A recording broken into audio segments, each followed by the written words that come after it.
Hi ನನ್ನ ಪ್ರೀತಿಯ ವೀಕ್ಷಕರಿಗೆ ನಮ್ಮ ಕಲೆ ಯೂಟ್ಯೂಬ್ ಚಾನಲ್ಗೆ ಸ್ವಾಗತ. ನಾವು ಇಂದು ಎಲ್ಲಿಗೆ ಹೋಗ್ತಿದ್ದೀವಿ ಗೊತ್ತಾ? ನೋಡ್ತಾ ಇರ್ಬೋದು, ಕರ್ನಾಟಕದ ಅತಿ ಹೆಚ್ಚು ಪುರಾತನ ಡ್ಯಾಮ್ ಆದ ವಾಣಿ ವಿಲಾಸ ಸಾಗರಕ್ಕೆ ಎಂಟ್ರಿ ಕೊಡ್ತಾ ಇದ್ದೀವಿ. ಆಲ್ರೆಡಿ ಬಂದಿದ್ದೀವಿ, ನೋಡ್ತಾ ಇರ್ಬೋದು. ಇದನ್ನು ಮಾರಿಂಗ್ ಕಣಿವೆ ಡ್ಯಾಮ್ ಅಂತಲೂ ಸಹ ಕರೀತಾರೆ.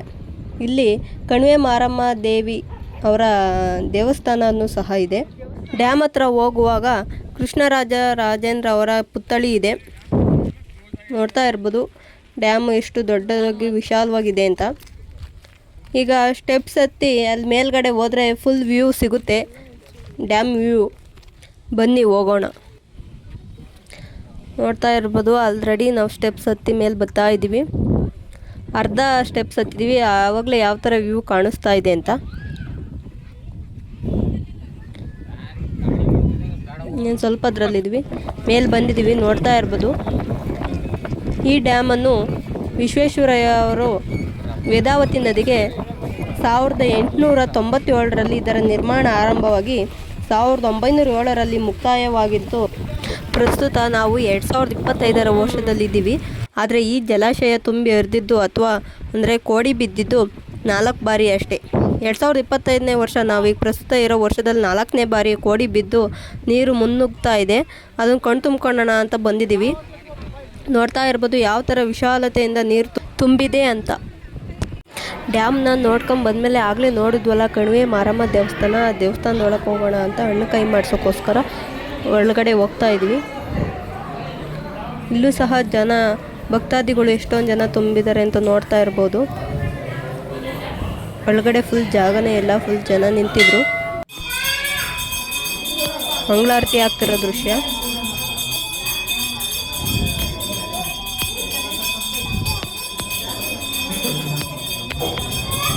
ಕಣಿವೆ ಮಾರಮ್ಮ ದೇವಿಯವರ ಕೃಪೆಗೆ ಭಾಗವಾಗಿರೋವಂಥದ್ದು. ಡ್ಯಾಮ್ ನೋಡಿಕೊಂಡು ಮತ್ತು ದೇವಸ್ಥಾನ ನೋಡಿಕೊಂಡು ಹೊರಗೆ ಬಂದ್ವಿ. ನೋಡ್ತಾ ಇರ್ಬೋದು 4ನೇ ಬಾರಿ ಕೋಡಿ ಬಿದ್ದಿರುವ ವಾಣಿ ವಿಲಾಸ ಜಲಸಾಗರ ಅಂತ ಹೇಳಿ ಡಿ ಸುಧಾಕರ್ ಅವರು ಏನೋ ಫಂಕ್ಷನ್ ಮಾಡಿದ್ದಾರೆ. ನಾವು ನೆಕ್ಸ್ಟು ಕೋಡಿ ಬಿದ್ದಿರೋ ಹತ್ರ ಹೋಗೋಣ ಅಂತ ಹೊರಟ್ವಿ. ನಾವು ಈಗ ನೋಡ್ತಾ ಇರೋದು ವೇದಾವತಿ ನದಿ ನೀರಲ್ಲಿರೋ ಮಾರಿಂಗ್ ಕಣಿವೆ ಡ್ಯಾಮಲ್ಲಿ ಗೇಟ್ ಓಪನ್ ಮಾಡಿದರೆ ಅದರಲ್ಲಿ ಬರ್ತಾ ಇರೋವಂಥ ನೀರಿನ ದೃಶ್ಯ ಇದು. ಈ ಗೇಟ್ ಹತ್ರ ಅಲ್ಲಿ ಹತ್ತಿರ ಹೋಗೋಕ್ಕೆ ವೆಹಿಕಲ್ಸ್ ಹೋಗೋಕ್ಕಾಗಲ್ಲ, ವಾಕಲ್ಲೇ ಹೋಗಬೇಕು. ಅದಕ್ಕೋಸ್ಕರ ನಾವೇನು ವೆಯ್ಟ್ ಮಾಡಲಿಲ್ಲ, ಕೋಡಿ ಹತ್ರ ಹೋಗೋಣ ಅಂತ ಹೊರಟ್ವಿ. ಇಲ್ಲೇ ಸಾಕು ನೋಡಿದ್ದು ಅಂತ. ಬನ್ನಿ ಈಗ ಕೋಡಿ ಹತ್ರ ಬಂದಿದ್ದೀವಿ. ನೋಡ್ತಾ ಇರ್ಬೋದು ಫುಲ್ಲು ಕೋಡಿ ಹತ್ರ ಅಲ್ಲಿ ನೀರು ಹರಿಯೋ ಎಷ್ಟು ರಭಸವಾಗಿ ಹರಿತಾ ಇದೆ. ಮತ್ತು ಯಾರಿಗಾರು ಅಪಘಾತ ಆಗ್ಬೋದು ಅಂತ ಹೇಳಿ ಎಲ್ಲ ಮುಳ್ತಂತಿ ಹಾಕಿ ಮತ್ತು ಬೇಲಿ ಮಾಡಿದ್ದಾರೆ. ಯಾರೂ ಹತ್ರ ಹೋಗೋಕ್ಕಾಗಲ್ಲ. ನೋಡ್ತಾ ಇರ್ಬೋದು ಇಲ್ಲೆಲ್ಲ ಏರಿ ಹಾಕಿ ಮುಳ್ತಂತಿ ಮಾಡಿದ್ದಾರೆ. ನೋಡ್ತಾ ಇರ್ಬೋದು ಆ ಕಡೆ ಸೈಡಲ್ಲೂ ಸಹ ಜನ ನಿಂತ್ಕೊಂಡು ನೋಡ್ತಾ ಇದ್ದಾರೆ. ಆ ಕಡೆನೂ ಮುಳ್ತಂತಿ ಮಾಡಿದ್ದಾರೆ, ನೀರ ಹತ್ರ ಯಾರೂ ಹೋಗಬಾರ್ದು ಅಂತ. ನೋಡಿ ಇಲ್ಲಿ ಕಾಣಿಸ್ತಿದೆ, ಮುನ್ನೆಚ್ಚರಿಕೆ ಅವರು ಫಲಕ ಹಾಕಿದ್ದಾರೆ. ನೀರು ಹರಿತಾ ಇರೋದನ್ನು ನೋಡಿಕೊಂಡು ನಾವು ನೆಕ್ಸ್ಟು ಹೊರಟ್ವಿ. ಅಲ್ಲೇ ಚುರುಮುರಿ ಬೋಂಡ ಎಲ್ಲ ತಿಂದ್ಕೊಂಡ್ವಿ. ನೆಕ್ಸ್ಟು ಊರ ಕಡೆ ಹೊರಟ್ವಿ. ನೋಡ್ತಾ ಇರ್ಬೋದು ಎಷ್ಟು ಜನ ಕೋಡಿ ನೋಡೋಕ್ಕೆ ಬಂದಿದ್ದಾರೆ ಅಂತ.